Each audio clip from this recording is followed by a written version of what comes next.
débat tenu du Conseil des ministres ce jeudi sous la présidence du chef de l'État. Pour la lecture du communiqué du Conseil, je reçois sur ce plateau Ibrahima Djambélé. Ibrahima, bonsoir.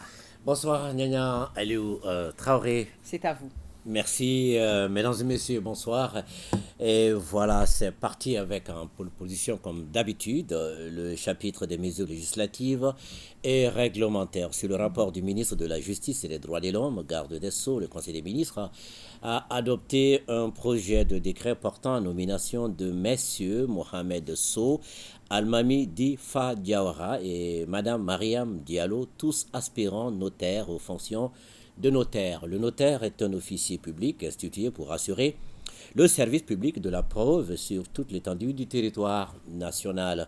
L'ordonnance numéro 2013-027 PRM du 31 décembre 2013 portant statut des notaires détermine les conditions d'accès à la profession des notaires, les modalités de gestion de la vacance et du transfert des charges notariales. En application des dispositions de cette ordonnance et après avis conforme de l'ordre des notaires, les sieurs Mohamed Sow Almami Difa Diawara sont nommés en qualité de notaire titulaire avec résidence à Bamako et Madame Mariam Diallo est nommée en qualité de notaire titulaire avec résidence à Ségou.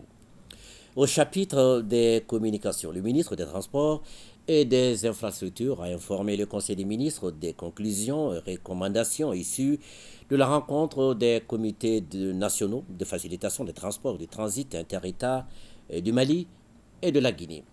Le ministre des Transports et des Infrastructures a effectué une mission à Conakry en République de Guinée du 20 au 22 juin 2022, accompagné d'une délégation nationale élargie aux représentants des organisations professionnelles de transport routier, de chargeurs, de la Chambre de commerce, de la compagnie malienne de développement des textiles et de chauffeurs et conducteurs routiers.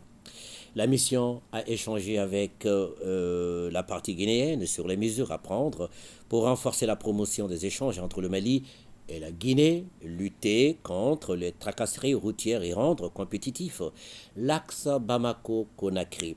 À l'issue de la rencontre, les deux parties ont convenu, entre autres, de l'application d'un délai de franchise de 30 jours aux marchandises maliennes au lieu de 17 jours actuellement appliqués par les armateurs. La réduction du coût de la caution de détention de conteneurs, à l'instar des autres ports de la sous-région. La mise en place de numéros verts dans les pays pour dénoncer les pratiques anormales sur les corridors et la désignation d'interlocuteurs en cas de problème. L'arrêt immédiat des perceptions illicites opérées lors du franchissement de la frontière. Le rétablissement par la Guinée du trafic voyageurs inter-États en autorisant la circulation des cars maliens sans rupture de charge. La mise à disposition du Mali d'une enclave pour la réalisation des creux pétroliers, des silos vraquiers et des terminaux dédiés aux marchandises maliennes. Le ministre des Transports et des Infrastructures a saisi l'occasion pour adresser aux autorités guinéennes la profonde gratitude du gouvernement du Mali pour l'élan de solidarité que la Guinée a su maintenir entre les deux pays frères pendant toute la période de l'embargo imposé à notre pays. Le ministre des Transports et des Infrastructures a informé le Conseil des ministres du démarrage de la campagne de navigation 2022-2023 de la compagnie malienne de navigation, Comanav, société d'État au capital de 1,5 milliard de francs CFA pour mission le désenclavement intérieur et extérieur du pays par voie fluviale. Son activité, fortement liée à la pluviométrie, s'exerce essentiellement sur le parcours Koulikoro-Gao d'une longueur de 1308 km appelé BF Nord du fleuve Niger. Au regard de l'évolution satisfaisante du niveau d'eau du fleuve Niger, la campagne de navigation 2022-2023 démarrera le vendredi 29 juillet 2022 par le départ du bateau Modibo Keïta de Mopti à Kabara.